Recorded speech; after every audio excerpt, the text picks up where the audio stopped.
दोस्तों आखिर क्या हुआ जब गांधारी ने भगवान श्री कृष्ण से पूछा, हे कृष्ण, तुम्ही ने सभी कौरवों को छल से मरवाया है और पांडवों में किसी की मृत्यु नहीं हुई, जिसके चलते गांधारी क्रोधित हो गईं और उन्होंने श्री कृष्ण को श्राप दे दिया। ये सब देखकर वहां मौजूद सभी आश्चर्यचकित रह गए और वहीं अर्जुन को महाभारत का युद्ध जीतने के पश्चात बहुत घमंड आ गया और वे भी श्री कृष्ण से घमंड भरी बातों में बातें करने लगे, जिसके चलते भगवान श्री कृष्ण ने गांधारी तथा अर्जुन का घमंड कैसे तोड़ा, चलिए जानते हैं। लेकिन उससे पहले यदि आप हमारे चैनल पर नए हैं तो चैनल को सब्सक्राइब अवश्य करें। दोस्तों महाभारत में एक से एक बड़े शक्तिशाली योद्धा थे, लेकिन कहते हैं महारथी कर्ण ही सिर्फ एक ऐसे योद्धा थे जिन्होंने विपरीत परिस्थितियों के बावजूद अर्जुन को बराबर की टक्कर दी, क्योंकि युद्ध से पहले कर्ण का कवच इंद्रदेव ने दान में मांग लिया और कुंती को कर्ण ने ये वचन दिया था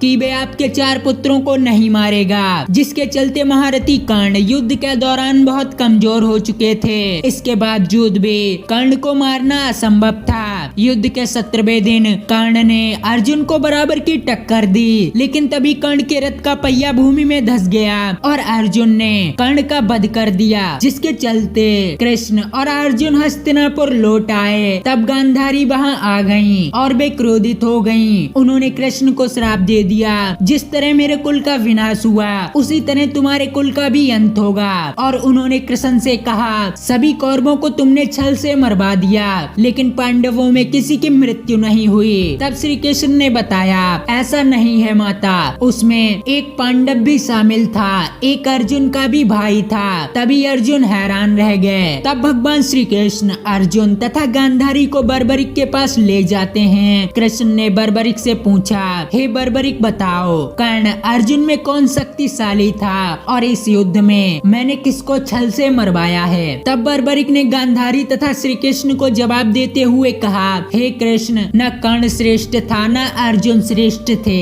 यदि कोई महाभारत के युद्ध में श्रेष्ठ था तो वे थे आप। और फिर बर्बरिक ने गांधारी को बताया, हे माता, अंगराज कर्ण अर्जुन के ज्येष्ठ भ्राता थे और ये बात भगवान श्री कृष्ण को पता थी। युद्ध के दौरान कृष्ण ने बिल्कुल छल नहीं किया, बल्कि उन्होंने सिर्फ धर्म की रक्षा के लिए ये खेल रचा था। इस युद्ध में न कोई शक्तिशाली था और न श्रेष्ठ, न किसी के बीच युद्ध हुआ। यदि युद्ध में कोई था तो वे थे भगवान श्री कृष्ण। श्री कृष्ण की नीति के चलते आज पांडवों की विजय हुई और कौरवों की हार, क्योंकि पांडव धर्म की तरफ थे और कौरव अधर्म की तरफ। इस तरह बर्बरिक ने अर्जुन तथा गांधारी दोनों का घमंड चूर चूर कर दिया। तो दोस्तों आज की ये खास जानकारी आपको कैसी लगी हमें कमेंट में जरूर बताएं और वीडियो पसंद आई हो तो चैनल को सब्सक्राइब करके बेल आइकन अवश्य दबाएं।